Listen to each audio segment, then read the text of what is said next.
Today is day 17 of our 365-day Bible read. We're almost done with the book of Genesis. Like after today, we have 9 more chapters left of the book of Genesis. So that's very exciting. And yeah, that's just so exciting. I'm just so happy. I'm so happy for us. So, anyways, today we're going to be reading from Genesis chapter 41 only today. And then we're going to do the Bible study for Genesis chapter 41. And then we're going to go on and read Matthew chapter 13, verse 1 through 32. And then we're going to do the Bible study for verse 1 through 32. And then tomorrow we'll be reading Matthew 13, verse 33 through 58. I believe that those are the rest of the verses of Matthew chapter 13. But that's for tomorrow, and then we'll do the Bible study for that. But today, so yes, today Genesis chapter 41, then the Bible study, and then Matthew chapter 13, verse 1 through 32, and then the Bible study for that. So I'm going to get started.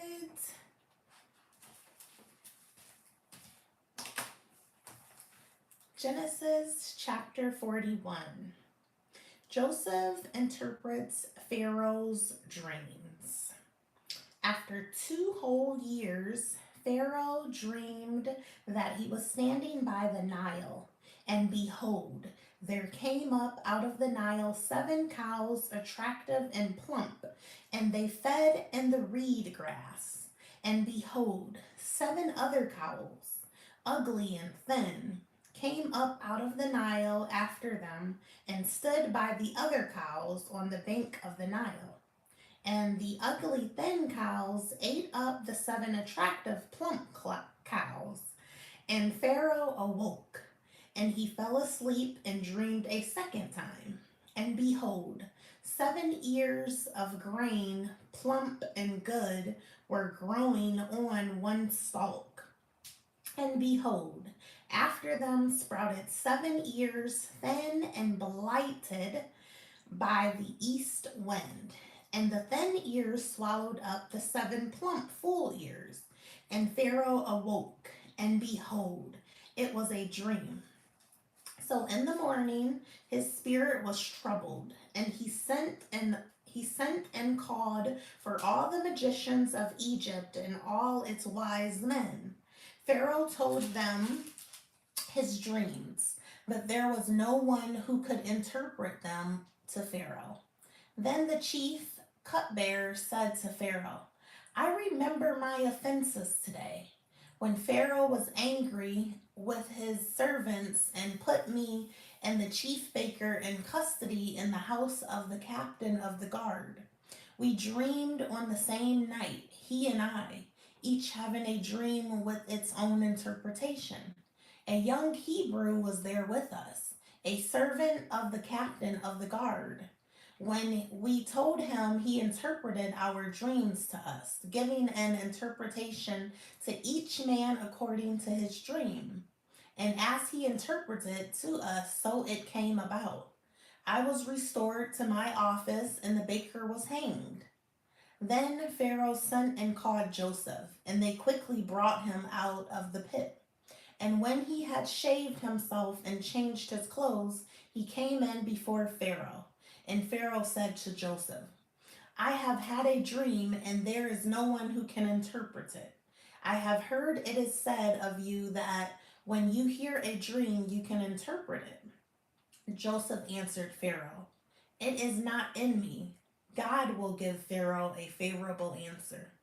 Then Pharaoh said to Joseph, Behold, in my dream I was standing on the banks of the Nile. 7 cows, plump and attractive, came up out of the Nile and fed in the reed grass. 7 other cows came up after them, poor and very ugly and thin. such as I had never seen in all the land of Egypt. And the thin, ugly cows ate up the first 7 plump cows. But when they had eaten them, no one would have known that they had eaten them, for they were still as ugly as the beginning. Then I awoke. I also saw in my dream 7 ears growing on one stalk, full and good. 7 ears withered, thin and blighted by the east wind, sprouted after them. And the thin ears swallowed up the 7 good ears. And I told it to the magicians, but there was no one who could explain it to me. Then Joseph said to Pharaoh, "The dreams of Pharaoh are one. God has revealed to Pharaoh what he is about to do. The 7 good cows are 7 years, and the 7 good ears are 7 years. The dreams are one. The 7 lean and ugly cows that came up after them are 7 years, and the 7 empty ears blighted by the east wind are also 7 years of famine. It is as I told Pharaoh. God has shown to Pharaoh what he is about to do. There will come 7 years of great plenty throughout all the land of Egypt. But after them there will arise 7 years of famine, and all the plenty will be forgotten in the land of Egypt. The famine will consume the land, and the plenty will be unknown in the land by reason of the famine that will follow, for it will be very severe. And the doubling of Pharaoh's dream means that the thing is fixed by God, and God will shortly bring it about. Now, therefore, let Pharaoh select a discerning and wise man, and set him over the land of Egypt. Let Pharaoh proceed to appoint overseers over the land, and take 1/5 of the produce of the land of Egypt during the 7 plentiful years. And let them gather all the food of these good years that are coming, and store up grain under the authority of Pharaoh for food in the cities, and let them keep it. That food shall be a reserve for the land against the 7 years of famine that are to occur in the land of Egypt, so that the land may not perish through the famine. Joseph rises to power. This proposal pleased Pharaoh and all his servants. And Pharaoh said to his servants, "Can we find a man like this in whom is the Spirit of God?" Then Pharaoh said to Joseph, "Since God has shown you all this, there is none so discerning and wise as you are. You shall be over my house, and all my people shall order themselves as you command. Only as regards the throne will I be greater than you." And Pharaoh said to Joseph, "See, I have set you over all the land of Egypt." Then Pharaoh took his signet ring from his hand and put it on Joseph's hand, and clothed him in garments of fine linen, and put a gold chain about his neck. And he made him ride in his second chariot. And they called out before him, "Bow the knee." Thus he set him over all the land of Egypt. Moreover, Pharaoh said to Joseph, "I am Pharaoh, and without your consent no one shall lift up hand or foot in all the land of Egypt." And Pharaoh called Joseph's name Zaphenath Paneah. And he gave him in marriage Asenath, the daughter of Potiphera, priest of On. So Joseph went out over the land of Egypt. Joseph was 30 years old when he entered the service of Pharaoh, king of Egypt. And Joseph went out from the presence of Pharaoh and went through all the land of Egypt. During the 7 plentiful years, the earth produced abundantly, and he gathered up all the food of these 7 years, which occurred in the land of Egypt, and put the food in the cities. He put in every city the food from the fields around it. And Joseph stored up grain in great abundance like the sand of the sea, until he ceased to measure it, for it could not be measured. Before the year of famine came, two sons were born to Joseph. Asenath, the daughter of Potiphera, priest of On, bore them to him.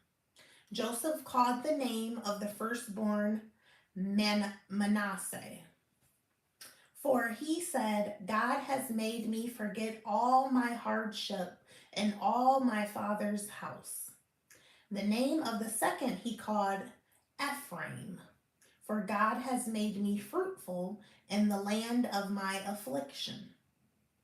The 7 years of plenty that occurred in the land of Egypt came to an end, and the 7 years of famine began to come, as Joseph had said.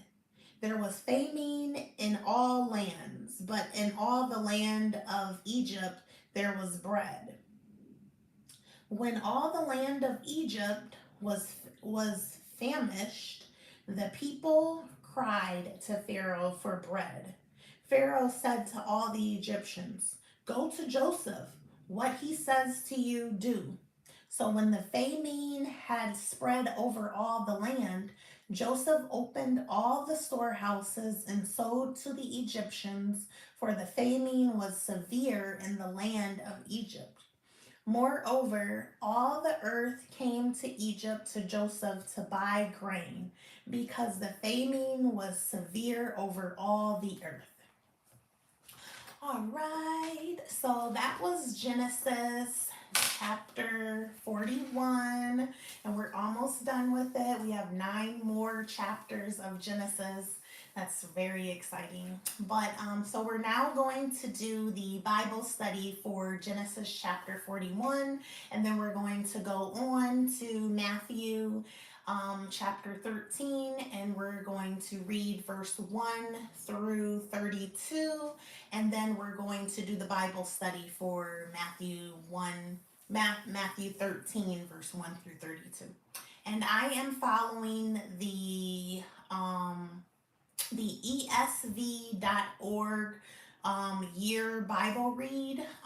So it's a schedule already made up to read the Bible in 1 year on ESV.org. And I started at January 1st, not at April, just so I can be starting from the beginning of the Bible and go through for their year schedule.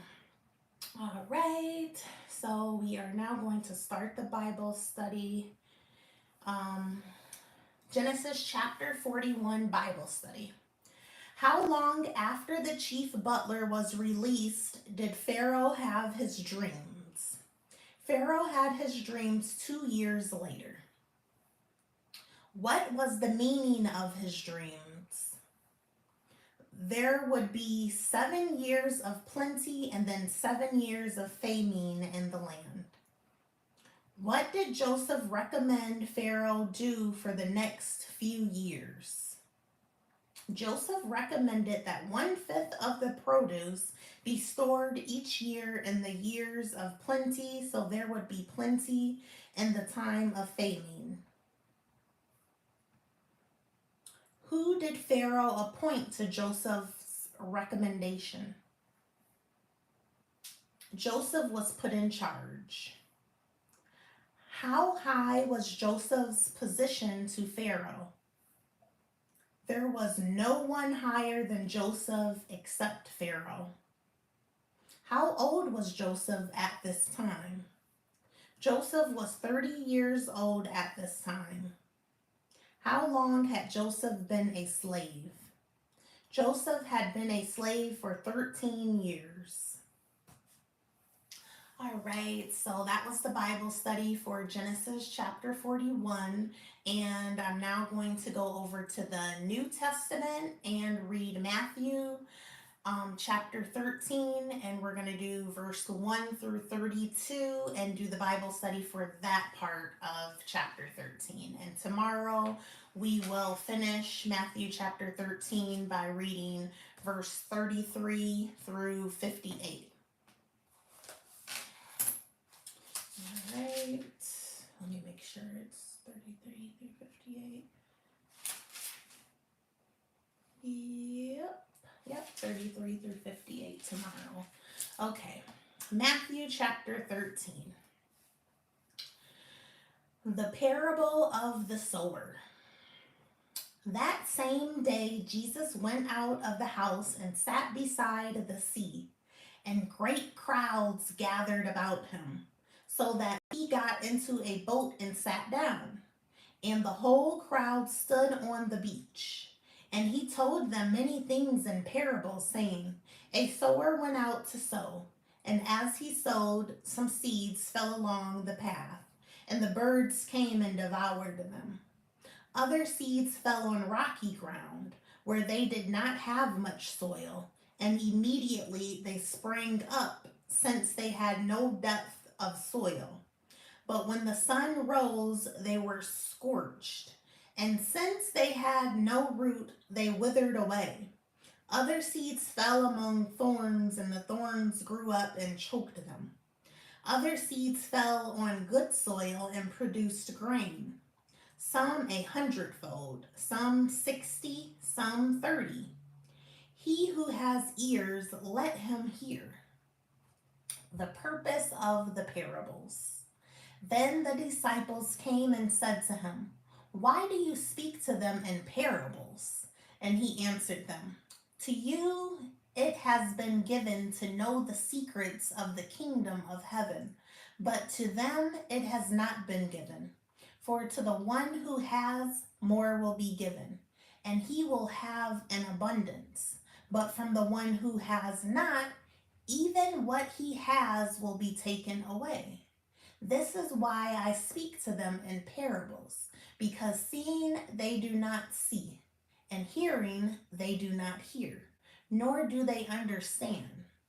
Indeed, in their case, the prophecy of Isaiah is fulfilled that says, You will indeed hear but never understand, and you will indeed see but never perceive.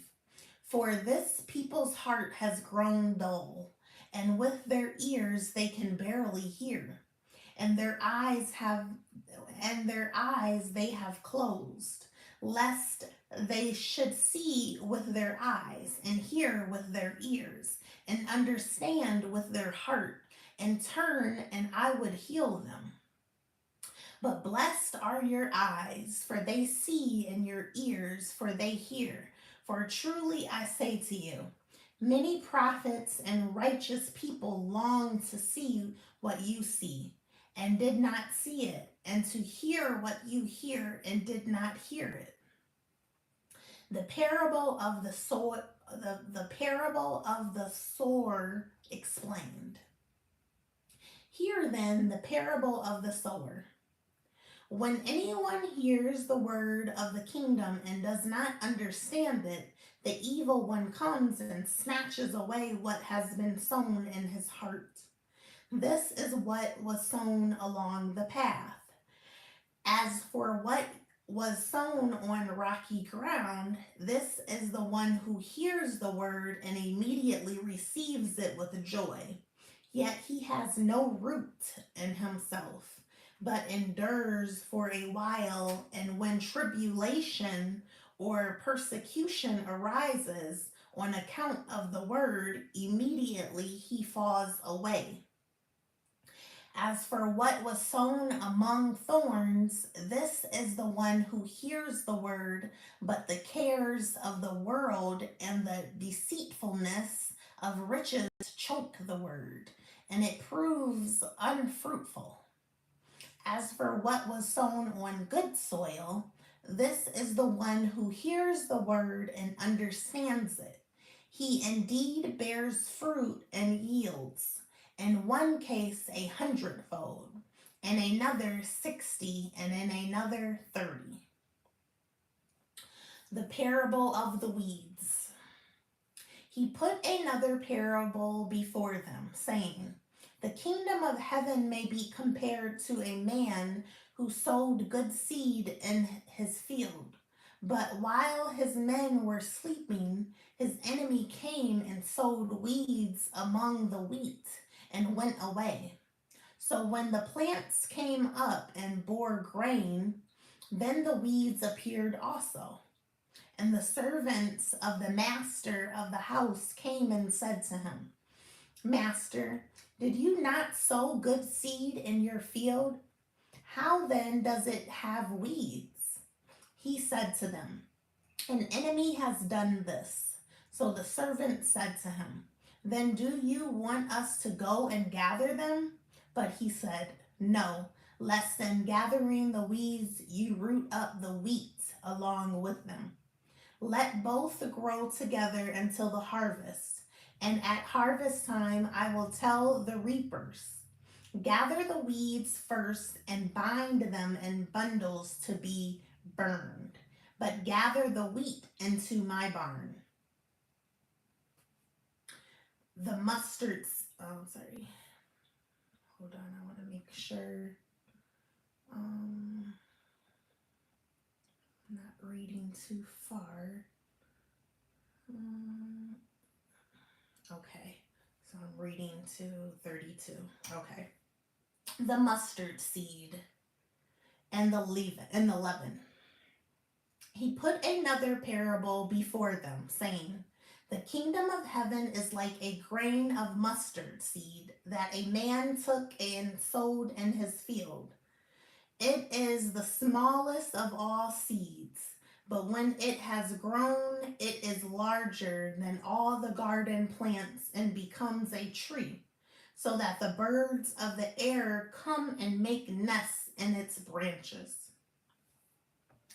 All right, so that was Matthew chapter 13, verse 1 through 32. And we're now going to do the Bible study for Matthew 13, verse 1 through 32.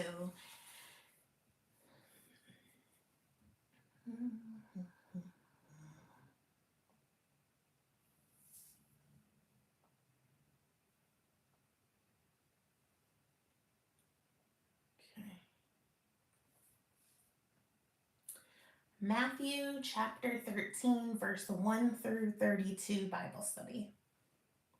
Of what can we be given more? Whoever has knowledge of God and seeks it, more will be given to him. How do the people see and hear but do not accept the word of God? The people hear, but their hearts are hard and dull. They do not want to change or accept they are living wrong. What does each seed represent?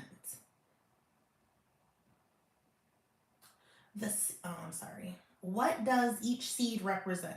The seed by the wayside. What does the seed by the wayside represent? The seed by the wayside are hearers who won't accept the word.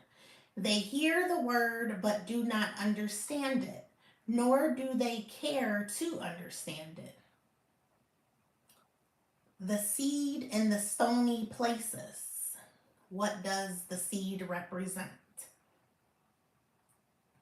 The seed in the stony places are those who gladly receive the word of God, but have no root for further spiritual growth and strength. They fall away after a short time and in tribulation. What does the seed among thorns represent? The seed among thorns are those that receive the word and immediately start living for God. But the cares of the world and the pursuit of the worldly things become first in their lives instead of God. They once were fruitful but become unfruitful. What does the seed on good ground represent? The seed on good ground are those who receive the word, let it take root, and grow spiritually mature and righteous. They produce fruit within and outside themselves.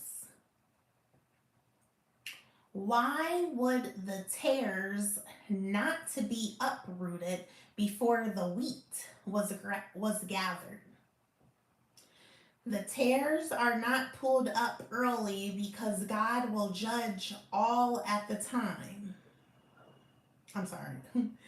um, Let me read that over.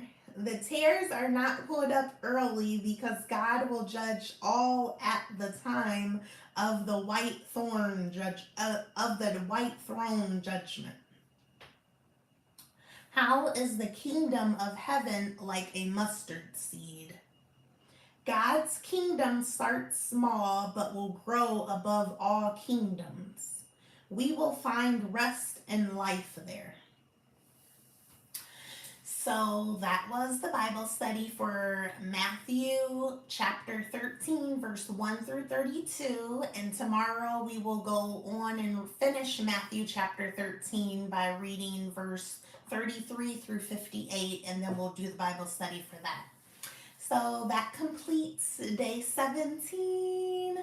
So we read Genesis chapter 41 and did the Bible study for that today. And then we read Matthew chapter 13, verse 1 through 32, and did the Bible study for that today. And yes, we're almost done with the Genesis too. So that's very, very exciting. So, okay. Thank you for being here today. I'm excited for you. I'm excited for me, for myself. We are getting through this, and these 17 days has went by like really fast. It doesn't even seem like it's been 17 days. Like honestly, it does not. So it's like flying by. So before we know it, I'm gonna be saying like today is day 365, and we're gonna be like, where did this whole year go? So it's very, very exciting. We're flying through the days. I think it's like some saying, I'm not really for sure. It's like um, something about like once you do something, like I think it's like 23 times or 26 times, 23 days for like 23 days or 26 days or 27 days, something like that. It like becomes a habit or something. So we're almost there to day 23, 26, or 27, whichever day it is. I'm gonna look that up because I don't really know. It's something I can remember hearing in the past, but I don't know how true that is. But still, we're almost to that. So if that is true, then it's gonna be a habit soon of us reading this Bible. But it feels really good, and yeah, it feels like already. So like I don't have to wait till like day 23 or day 26 or whatever. Like I feel like already it's a lifestyle now. Like it's like part of me. Like if I don't read this, then I feel like, okay, something that I'm supposed to do, I did not do. Like, I feel like this is like my job. Like, it's like something I'm supposed to be doing in my day now. Like, it's become part of my life, and I love it. So, yes, I'm excited to see my growth, and I'm excited for you to see your growth in your life. Like, by the end, by once we complete a whole year of reading this Bible and finishing it. So this is exciting. So I'm happy for us. And God is so good. He is so amazing. And yes, so I will see you guys tomorrow for day 18. And yes, have a beautiful day. You are beautiful. You are worthy. You are valuable. You matter. God loves you, and so do I. And I'll see you tomorrow, for day 18. We're getting through.